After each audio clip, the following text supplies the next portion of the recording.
16 political secretaries to Sarawak CM sworn in. MOHE introduces SULUNG to assist B40 students, and Russia may have begun the war with Ukraine. Those are the headlines for tonight. Good evening, I am Muhammad Yusuf and you're now watching TVS Nightline.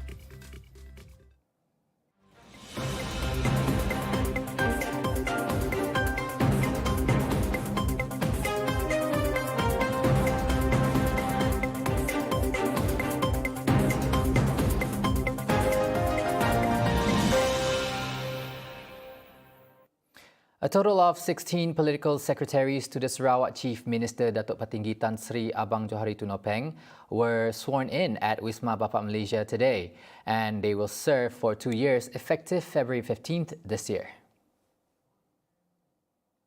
The swearing-in ceremony was led by Tupong Assemblyman Fazruddin Abdul Rahman, one of the new faces appointed to the post, along with Niponi Ude, Susan Clement Ingun, Damen Rejek and Balang Rining Elias Nelson. The other 11 reappointed were Kenil Jarai, Victor Angang, Romeo Christopher Tegong, Abdul Samad Kethergani, Jenny Bangga, Faridah Osman, Dayang Nurfizawati, Abang Abdul Karim, Doris Sophia Brody, Charles Chad Nisom, Tangkai and Teng Ung Wu. The appointment of the political secretaries from among members of the Gabungan Parti Sarawak GPS component parties for a term of 2 years took effect on February 15. Also present at the ceremony were Deputy Chief Minister 1, Dato' Amar Douglas Uga Ambas, Deputy Chief Minister 3, Dato' Sri Dr. Sim Kui Hian, State Assembly Speaker Tan Sri Muhammad Asfia Awang Nasar, and several state cabinet ministers. Right, Tupong Assemblyman Fazruddin Abdul Rahman, in his statement, pledged to do his best in carrying out his duties as the new Chief Political Secretary. He hopes that his new position will allow him to serve the people better, and he pledges the Gabungan Parti Sarawak GPS team's commitment to excellent teamwork. Fazruddin also thanked Abang Johari for trusting him to take the lead in disseminating the state government's policies and approaches to the people.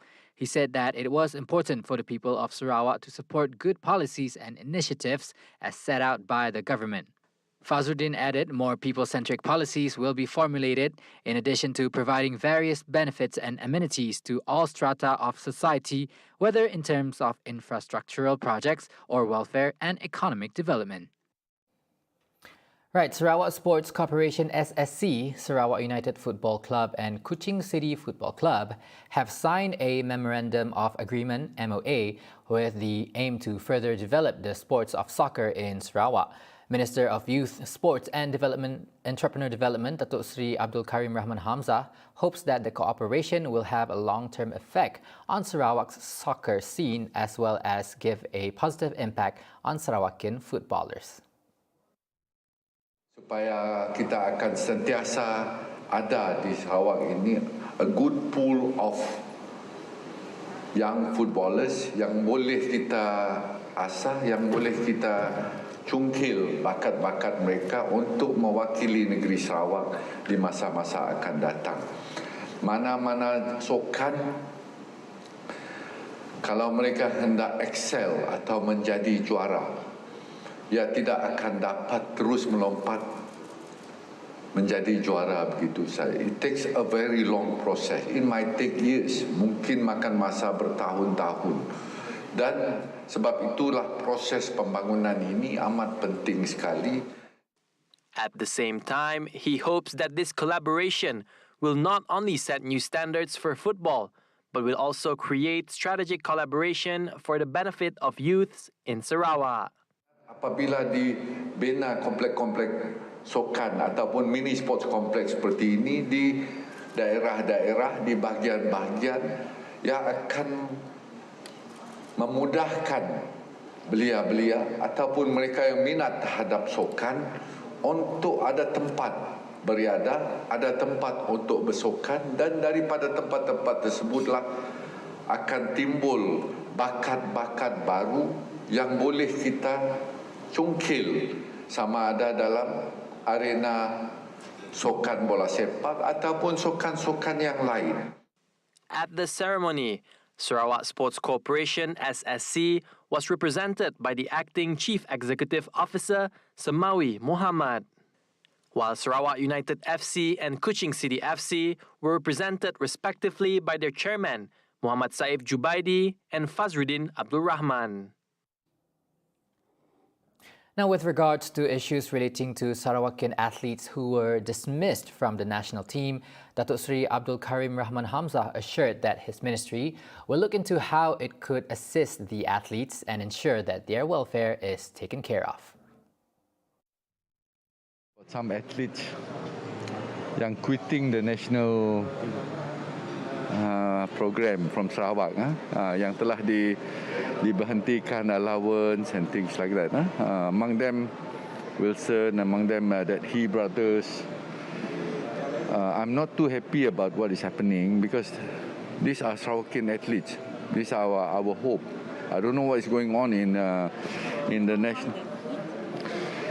Well, I've yet to look into this deeper, but then our ministry and Sarawak Sports Corporation will try to look into where we can assist these athletes because masa untuk seseorang itu dalam dunia sukan is very short, you know. His competitive age when he can compete is very, very short, and then if during that time they are not being assisted, whether their allowance is not given, accommodation is not there, that's what is happening. I understand some of our Sarawak athletes who are in Bukit Jalil, they have been terminated, which is not very good. Altogether, there are more than 100 athletes that have been that are facing this kind of problem. A few of them are from Sarawak, but as much as possible, we'll try to assist because at least atlet Sarawak ni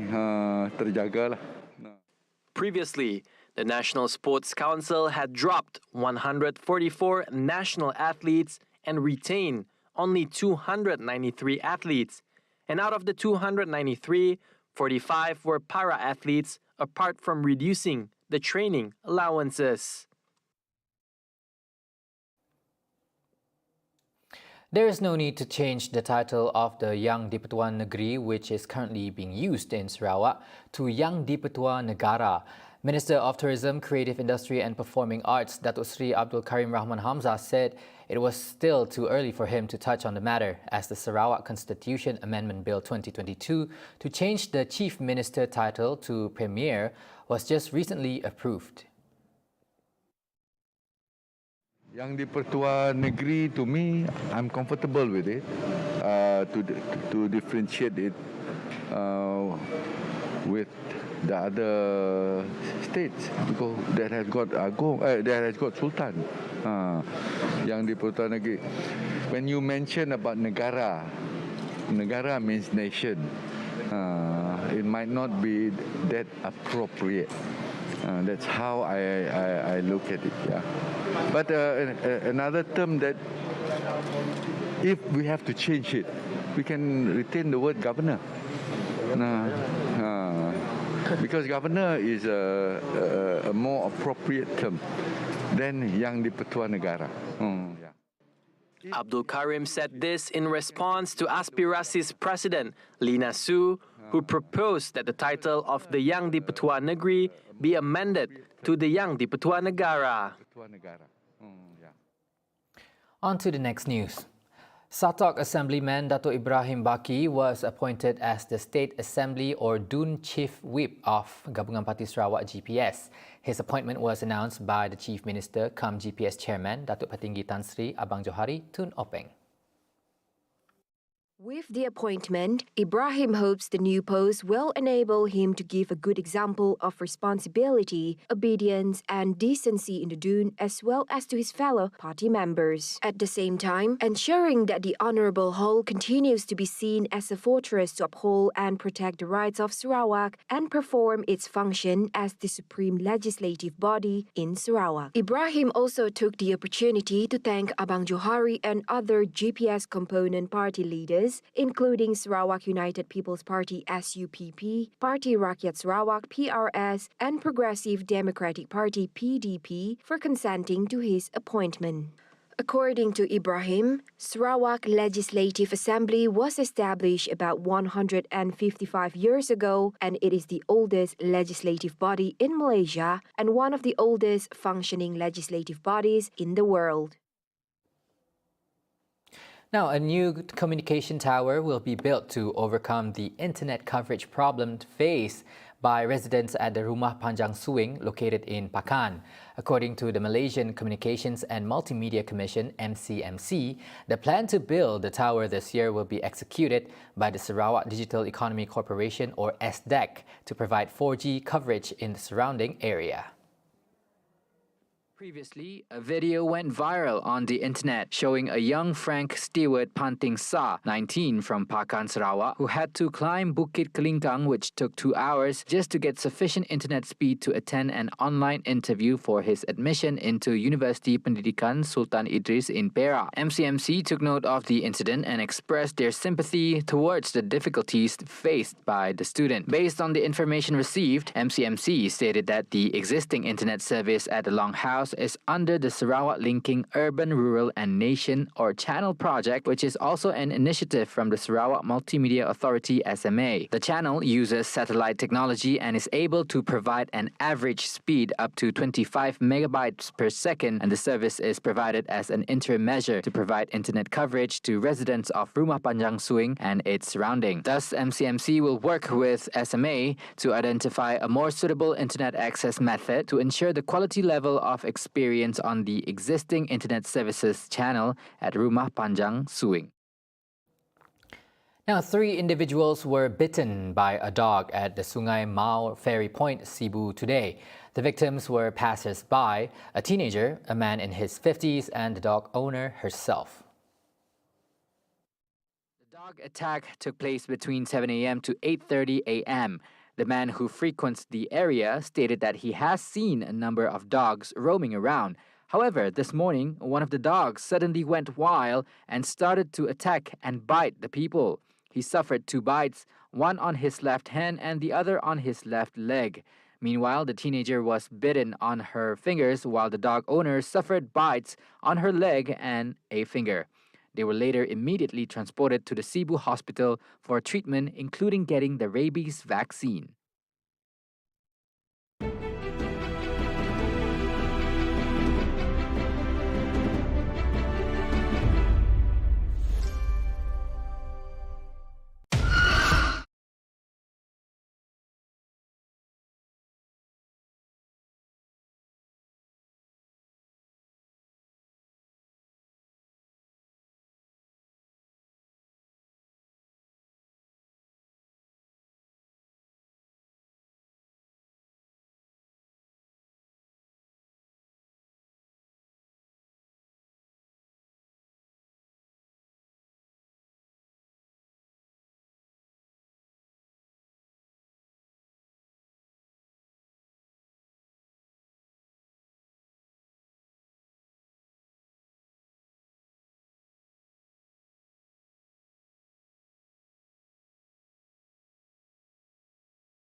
Welcome back to TVS Nightline. Now, Sarawak recorded a total of 390 COVID-19 infections today. 385 of the total cases were reported into categories 1 and 2, while the remaining 5 cases suffered lung infections and required monitoring at the hospitals. The total cumulative number of COVID-19 infections in Sarawak now stands at 255,692 cases. Kuching recorded the most number of infections with 126, followed by Cebu and Miri with 71 cases respectively. Kapit had 36 cases and Lawas recorded 13. The Sarawak Disaster Management Committee SDMC also reported one new death today involving a 36-year-old man from Cebu who had a history of obesity. No new cluster was detected, while 2 ongoing clusters are still active. The Ministry of Higher Education, or MOHE, today introduced the Siswa Sulung Keluarga Malaysia Development Program, or SULUNG, to assist B40 students who are the first in the family to pursue their tertiary education. Prime Minister Datuk Seri Ismail Sabri Yaakob said such program would enable special access for admissions into public universities while being offered scholarships, hosted and monitoring.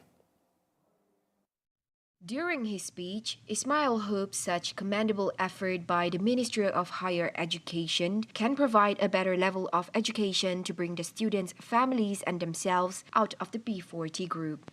Such success will only be exemplary to their relatives and the community at large.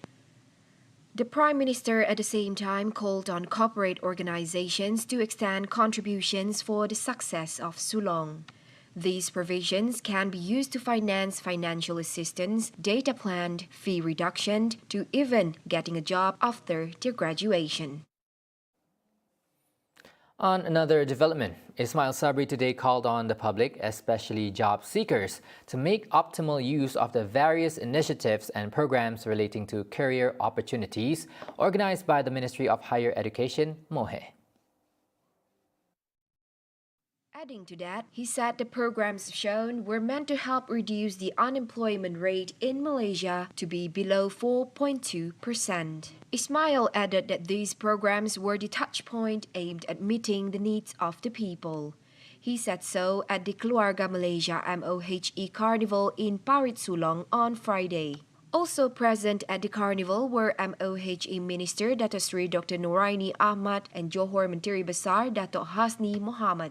Meanwhile, citing the My Future Jobs program as an example, Ismail Sabri said a total of 63,990 job opportunities in Johor was offered through the program's official portal.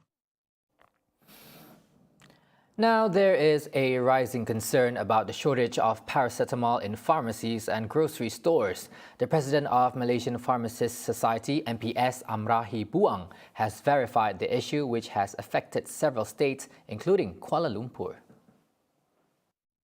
From the MPS's survey, he disclosed that the display racks for paracetamol were empty following a high demand due to the rise in COVID-19 infections. Amrahi said the situation had persisted for the past few months, and one of the causes could be attributed to logistics issues involving manufacturers and distributors. Due to the shortage, members of the public have been purchasing the medicine from e-dagang applications such as Shopee and Lazada. As pregnant mothers are classified in the high-risk group to get severe COVID-19 infection, preventive measures are extremely important to avoid getting COVID-19 infection. As such, the Health Ministry, MOH, is calling on all pregnant mothers and women to get COVID-19 vaccination, including the booster dose, as it has been proven to reduce complication risks if infected with the virus. Health Director General Tan Sri Dr. Nur Hisham Abdullah said, based on this year's record as of February 15, there were no COVID-19 death cases involving pregnant mothers. However, in 2021, the number involving pregnant mothers jumped in the period from July to September and started to show a falling trend in October to January 2022. Adding further, Dr. Nur Hisham said since the pandemic began in 2020, there were 191 death cases among pregnant women, in which all fatalities were recorded in 2021. In addition, analysis data also showed 79% of the death cases did not receive the vaccine, while 83% of the death cases had comorbidity. Therefore, pregnant mothers who have yet to receive their booster shots can contact the nearest health clinics or selected private clinics to obtain early appointments.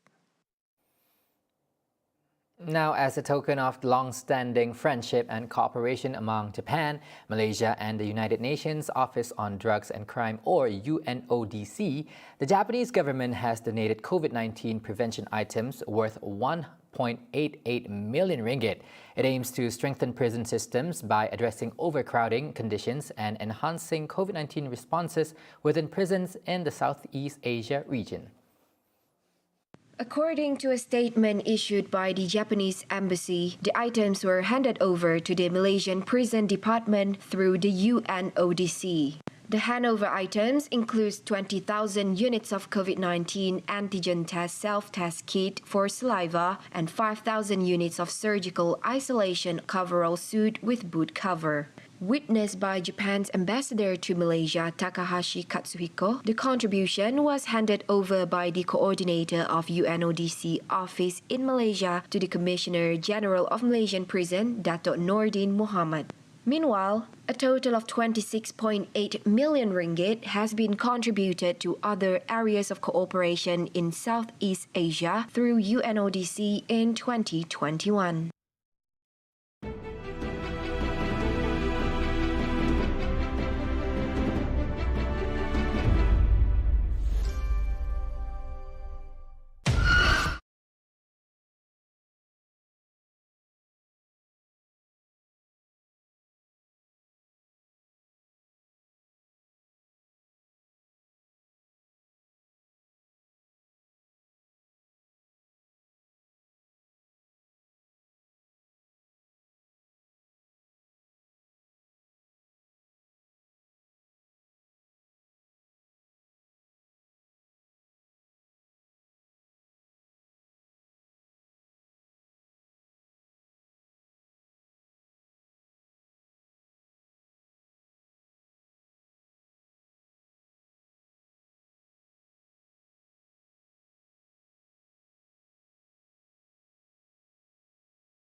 Welcome back.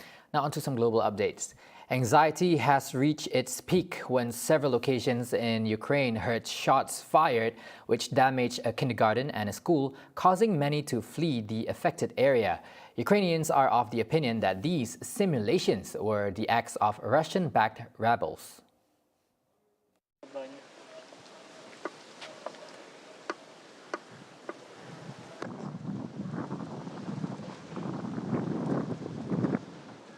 Це взагалі, враховуючи все, що робиться в інфопросторі, ну це... Спасибо. Іди, Богдана, запишемо і... Нам треба на включку просто їхати. Там ще потім Богдане, як розказує, всі такі з умними лицями сидять, ага, угу, плах, задрожали ока. Винудити нас відкрити вогонь відповідь, або ж, як в даному випадку, всі лінії йому. Сказав, як ми їхали по зрубі, куди піздануло, ми думали, що все пизда. Тож не військово тут немає, тут садок і садок. Так, обстріл почався сьогодні, зранку близько 8 години. З боку противника було застосовано тяжку артилерію. Саме тут ми можемо спостерігати попадання 122 мм артилерійського снаряду. Один снаряд влучив в приміщення дитячого садка, населений пункт Нова Кондрашівка. A local resident, Dmitro, said the situation was similar to those that happened in 2014 and 2015 when there was a huge roar while people were generally getting ready to go to work. He ran to the cellar where a bomb shelter was located. Dmitro heard explosions after explosions, but the debris did not land anywhere nearby. Конечно, все немножко в панике, в таком переживании, потому что как раз на сегодняшние дни там и намечались какие-то провокации, все их ждали, мы и подумали, что, наверное, война и началась. Но по новостям, вот по Украине, я смотрю, вроде бы так друзья не пишут, что где-то там на Украину нападают, наступают. Вот как бы, вот, видать, это только в станице, в Кондрашовке, наверное, случай, не знаю. Труба шла, ну, здесь вот кровати, понятно, что многие позабирали, и уже нам 7 лет не было здесь смысла быть. Поэтому то, что осталось. Ну, теперь опять мрачновато, страшновато, что будем дальше делать. During the commotion, several civilians were injured, though no fatalities were reported, according to another local resident. Обидно. Обидно, что по людям. Вот это обидно все. Другого. А вот это, что его думать? Ну, от нас зависит. Вот честно скажите, не от нас зависит. Поэтому я считаю, что это дурость, конечно. Хотите стрелять, стреляйте друг на друга. Ну зачем вот это вот взяли и вот так вот шаблоном? A CCTV footage of a boy in Istanbul caught the attention of many online. The boy was seen heavily distracted by his phone and did not notice a storage hole that was open where several workers are moving packages from the upper to the lower floor. He proceeded to walk while texting along the corridor and eventually fell down. Fortunately, he was saved by the boxes that were arranged neatly and did not sustain any injury. However, such an incident could have led to serious injury. Members of the public are then urged to beware of their surroundings and not to be too distracted with their phones. And that's all the time we have for tonight's TVS Nightline. For more news updates 24 hours, you can follow on our social media at TVSTVMY on Instagram, YouTube, and Facebook. Once again, I am Muhammad Yusuf. Good night and sleep well.